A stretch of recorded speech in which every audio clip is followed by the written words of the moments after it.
Assalamualaikum warahmatullahi wabarakatuh. Waalaikumsalam warahmatullahi wabarakatuh.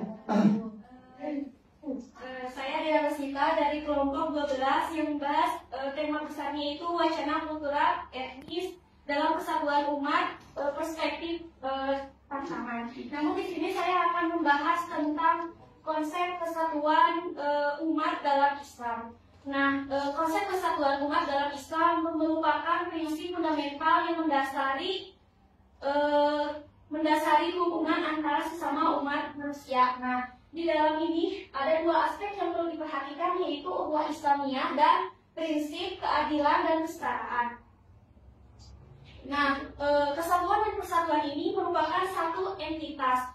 Konsep kesatuan umat dalam Islam ini merupakan bukan hanya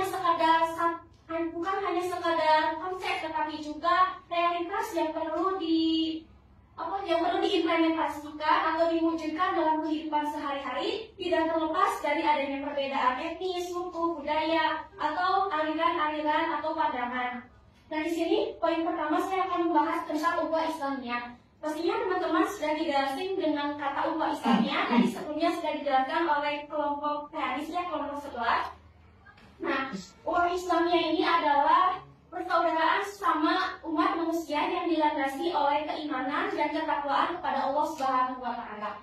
Nah, poin pertama itu ada landasan dalam Quran surat Al-Hujurat ayat 10 yang artinya itu semua orang-orang mukmin adalah bersaudara. Nah, ayat ini menegaskan bahwa begitu erat hubungan antara sesama umat Islam gitu yang tidak boleh dilanggar. Nah, adapun dari hadis Nabi, perumpamaan orang beriman dalam kasih sayang ini seperti satu tubuh. Apa maksud dari satu tubuh itu? Ketika tubuh kita, salah satu tubuh kita merasa sakit, maka tubuh anggota yang lainnya akan merasakan sakit. Nah, dari hadis ini memberikan gambaran begitu eratnya gitu ya hubungan persaudaraan sama umat muslim. Nah, lalu yang kedua ada aspek ukhuwah Islamiyah. Yang pertama itu akidah. Nah, akidah ini kesatuan iman kepada Allah Subhanahu wa Ta'ala dan Rasulnya merupakan fondasi utama dalam membangun ukhuwah Islamiyah. Karena kenapa? Karena tanpa kesatuan akidah, maka persaudaraan akan runtuh, akan hancur.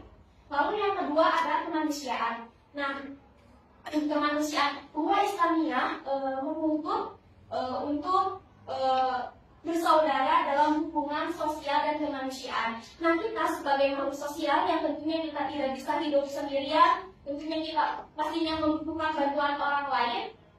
Lalu yang ketiga ada perjuangan.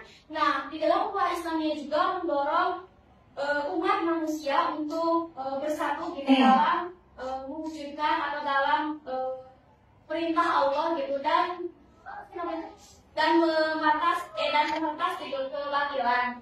Lalu yang ketiga itu ada tantangan, yaitu perbedaan pandangan dan mazhab. Nah, misalkan perbedaan pandangan dan mazhab ini akan menimbulkan atau akan terpicu pada terjadinya sumber perselisihan, sumber pecahan. Nah, misalkan si A itu menganut mazhab Maliki, si B menganut mazhab Asyafi'i gitu, si C menganut mazhab Hambali gitu.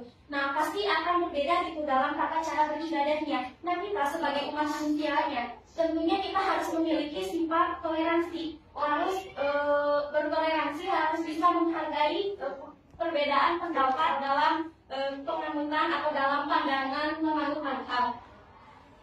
Lalu yang kedua ada konflik internal. Nah, biasanya konflik internal itu terjadi karena faktor kepentingan, faktor perbedaan pendapat atau faktor ekonomi atau pemerintah atau faktor-faktor lain ini juga akan kalau ini akan merusak gitu ukhuwah Islamiyah ini. Lalu yang kedua ada prinsip keadilan dan kesetaraan. Nah, keadilan adalah hak kepada manusia, hak setiap orang itu memberikan hak pada setiap orang sesuai dengan porsinya. Nah, keadilan ini memberikan setiap hak ini kepada semua orang tanpa adanya diskriminasi. Nah, lalu ada kesetaraan. Nah, semua orang ini, semua makhluk yang Allah cipta itu haknya sama gitu di hadapan Allah. Yang membedakan hanyalah tingkatan iman dan takwanya saja. Nah, tidak terlepas dari tadi perbedaan gender, ras, dan atau bahkan satu sosial. Nah, di sini yang pertama adalah landasan dalam Quran surat An-Nisa ayat 135. Setiap orang, yang artinya tuh jadilah kamu teh harus bisa menegakkan keadilan gitu ya, kurang lebih. Nah, ayat ini juga menekankan gitu, menegaskan bahwa kita harus menegakkan keadilan dalam kehidupan manusia gitu.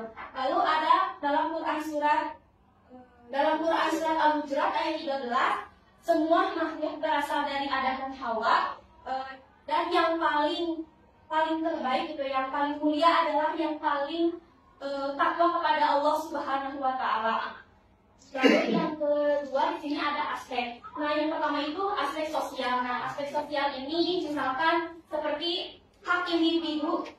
Setiap hak individu di dalam masyarakat ini terpenuhi seperti hak pendidikan, hak keamanan, hak kesehatan gitu, dan hak-hak yang lainnya gitu. Lalu yang kedua ada ekonomi. Nah, misalkan ekonomi ini misal dalam pembagian rezeki, misalnya dalam Quran surat atau bahkan sudah dijelaskan ayat 60-nya bahwa ada 8 asnaf yang menerima zakat gitu. Nah, kita harus bisa gitu mendistribusikan dana-dana zakat ini sesuai dengan apa yang ada di dalam Al-Quran gitu. Nah, agar tidak terjadi penindasan ekonomi gitu.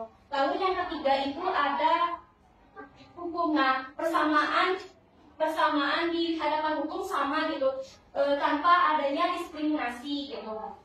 Lalu yang ketiga ada kesetaraan. Nah, kesetaraan gender. Nah, laki-laki dan perempuan ini memiliki hak dan tanggung jawab yang sama. Yang membedakan hanyalah peran dan misinya saja. Misalkan seorang laki-laki adalah kepala keluarga di rumah tangga gitu. Nah, seorang istri adalah sebagai yang melahirkan anak-anaknya gitu ya. Nah, di sini yang memiliki hak dan kewajiban yang sama gitu. Nah, yang membedakan adalah peran dan fungsinya. Misalkan dalam aspek pekerjaan, kan dalam aspek pekerjaan sekarang yang menjabat sebagai pemerintahan itu tidak hanya laki-laki, tapi perempuan juga bisa menjabat seperti yang tadi dicontohkan oleh Bapak oleh kementerian yang baru yang tadi. Ya. Lalu ada ras dan etnis. Nah, perbedaan ras dan etnis misalkan di Indonesia dengan Afrika tentunya berbeda ya, berbeda warna kulit. Terus misalkan suku-suku, misalkan di sini kan suku Sunda, suku Batak gitu, atau suku Ambon gitu, artinya tentunya akan berbeda gitu dalam bahasa, dalam tata berbicara. Nah, lalu yang ketiga ini ada tantangan keadilan ekonomi dan sosial. Misal dalam konteks ini misalkan di ekonomi. Nah, kan misalkan terjadi inflasi dan kenaikan harga. Nah, ketika terjadinya inflasi dan kenaikan harga, tentunya permintaan pasar akan menurun. Nah, kita sebagai kelas ekonomi menengah ke bawah akan merasa kesulitan gitu. Nah, di sini juga kalau terjadinya hal tersebut, maka akan terjadinya konflik-konflik gitu ya, akan menimbulkan konflik. Lalu yang kedua ada diskriminasi. Nah, diskriminasi berdasarkan gender. Misalkan gini, sekarang kan di zaman sekarang gitu, banyaknya pekerja itu perempuan gitu. Kenapa? Karena perempuan itu misalkan kalau digaji itu lebih sedikit dibandingkan laki-laki, padahal si pekerjaannya sama, karena perempuan mah nggak gini kalau nggak apa-apa lah digaji sedikit, yang penting kerja itu berbeda mungkin dengan laki-laki gitu. Kalau digaji sedikit pasti sedikit demo gitu kan. Nah, mungkin cukup sekian dari penyampaian saya. Mungkin dapat disimpulkan bahwa kesatuan umat adalah konsep penting dalam Islam gitu, yang merupakan persatuan dan solidaritas di antara semua muslim gitu. Nah, ukhuwah Islamiyah dan prinsip